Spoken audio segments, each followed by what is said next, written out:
Salut tout le monde, aujourd'hui 17e jour du RPGA Day 2023. On est parti donc pour la question qui est quel est le jeu le plus fun auquel j'ai joué? Alors, je ne suis pas quelqu'un qui a déjà pratiqué de façon assidue des jeux dits fun. Ok, des jeux qui sont faits pour ça. Donc, par exemple, Paranoia ou In Nomine Satanis Magna Veritas, ce genre de choses. Ce sont des jeux auxquels je n'ai pas joué. Paranoia, par contre, c'est quelque chose qui va changer puisque j'attends avec impatience la nouvelle édition de Paranoia, mais c'est un jeu que j'avais lu, mais auquel je n'avais pas joué et auquel je n'ai encore jamais joué et j'attends la nouvelle édition avec impatience, puisque c'est un jeu qui m'intéresse beaucoup. Donc peut-être que l'année prochaine, ma réponse aura changé. Par contre, ce que je peux faire, c'est vous raconter une anecdote de jeu. Alors cette anecdote, elle se passe dans le jeu Symbaroum. Et là, vous allez me dire: «Mais Symbaroum, c'est pas un jeu tellement fun» et vous avez tout à fait raison. Alors, ça, il s'agit de la VF que j'ai reçue à l'époque. C'est le tout premier financement participatif que j'ai fait. C'est chez Aka Games et c'est, un super, jeu, vraiment un jeu de mon cœur. Mais le bouquin, c'est du Aka Games, donc c'est de la merde, les pages se décollent et cetera. C'est comme, je vous ai dit il y a quelques jours pour Septième cercle. De toute façon, derrière, c'est les mêmes. Vous voyez ça, vous fuyez, hein. Dès que vous voyez cet ignoble logo Aka Games, vous vous barrez. Donc premier jeu que j'ai, financé, que j'ai aidé à financer, j'avais pris à l'époque le gros pack Prios, pack, je ne sais plus quoi de Prios, Prios qui est un dieu du jeu Symbaroum et c'était vraiment toute la gamme, qui existait en VF, paf, qui arrivait. J'ai encore tous les bouquins aujourd'hui et je suis très content de ce jeu, j'aime beaucoup, beaucoup et bref, pour recentrer un petit peu l'action, donc à l'époque, j'ai reçu le jeu il y a pas si longtemps que ça. J'ai déjà fait jouer le scénario d'introduction à ma conjointe, on l'avait aussi pris pour jouer à 2 à la base et ça allait vraiment bien. Mais je voulais plus de joueurs et puis, à ce moment-là, je travaillais dans une entreprise en France, j'étais encore en France et je raconte, voilà, je dis que je fais du jeu de rôle et puis mes collègues me disent: «Ah mais, tiens, on aimerait bien tester et tout machin». Puis il y en a un qui me dit: «Moi, j'aimerais bien tester et ma sœur aussi». OK, on voulait déjà tester avant, on trouvait pas, machin. Je dis: «Bah, OK, pas de problème, mais je vais vous faire jouer» et donc je monte un groupe avec mes 2 collègues, la sœur d'un de mes collègues et puis ma conjointe et donc ils étaient 4 joueurs et je les balance dans Symbaroum. Je fais jouer le 1er scénario, celui qui est inclus dans le livre de base donc, hein. Pour ceux qui savent de quel scénario je parle, vous allez pas vous retrouver perdus.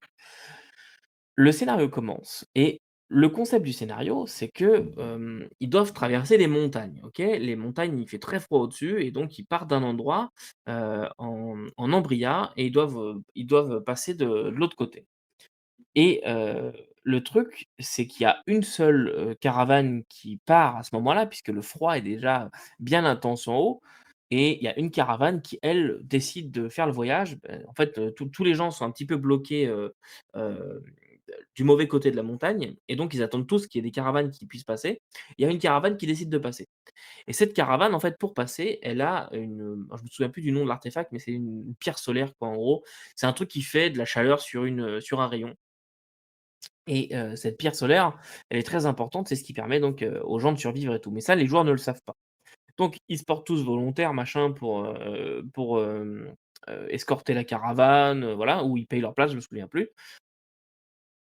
Ils arrivent, à un endroit et là, c'est le chapitre 2 de l'aventure et la pierre se fait voler. Un beau matin, la pierre, elle s'est fait voler et qui est-ce qu'on envoie, trouver des indices et chercher le coupable? Eh bien, ce sont les joueurs et alors déjà, ça commence là, l'anecdote.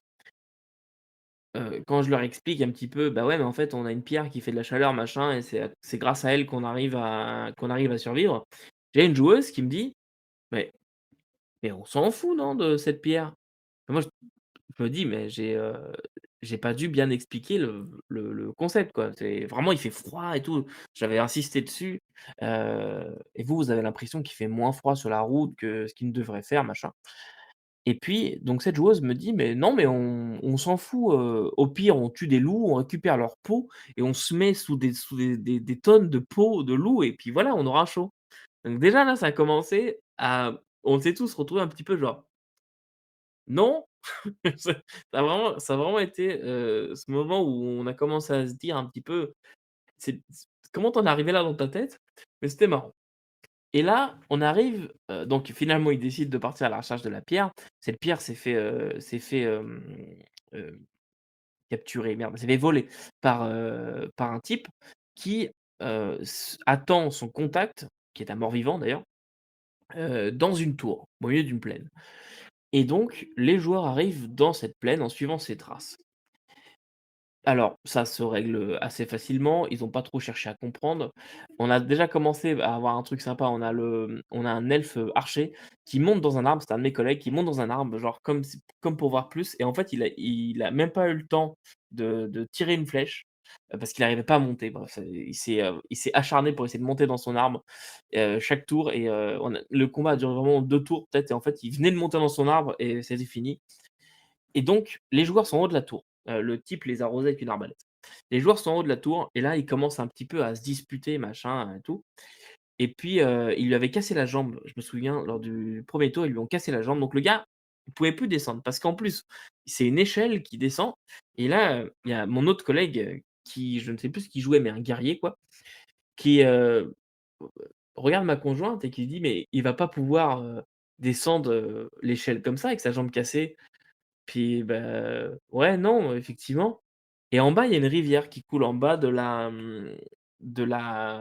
tour et il le prend et il le balance dans la rivière. Mais cette rivière, elle a un courant. Je sais pas pourquoi ça m'est venu comme ça, à ce moment-là et donc le gars tombe dans la rivière. Je voulais pas qu'il meure, évidemment bêtement, voilà, le but, c'était que juste de le faire descendre et donc je commence à décrire que le gars, il commence, bah, petit à petit à être emporté par le courant. Donc il hurle, machin, avec sa jambe cassée. Il est emporté par le courant, puis avec sa jambe cassée et tout, il arrive pas à nager et il commence à descendre, mais petit, c'est pas non plus un torrent, c'est un petit truc et l'elfe en question, qui était dans son arbre, lui descend et dit: «Ah, moi je vais le chercher».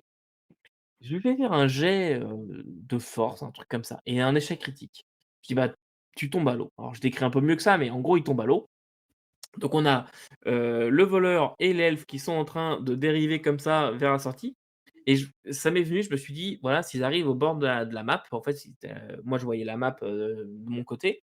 Il y a une battle map, pour cette tour-là, qu'on n'avait pas utilisée, si on l'avait utilisée et je me suis dit: «S'ils arrivent au niveau du bord de map et bien, c'est fini» et je leur fais parcourir, je sais plus combien de cases par tour et donc ils commencent à dériver comme ça, à descendre et puis là, il y a les autres joueurs qui viennent pour aider et plus ça allait et plus il tombait à l'eau, mais c'était vraiment mais j'ai jamais vu des jeux aussi pourris ou des décisions aussi mauvaises.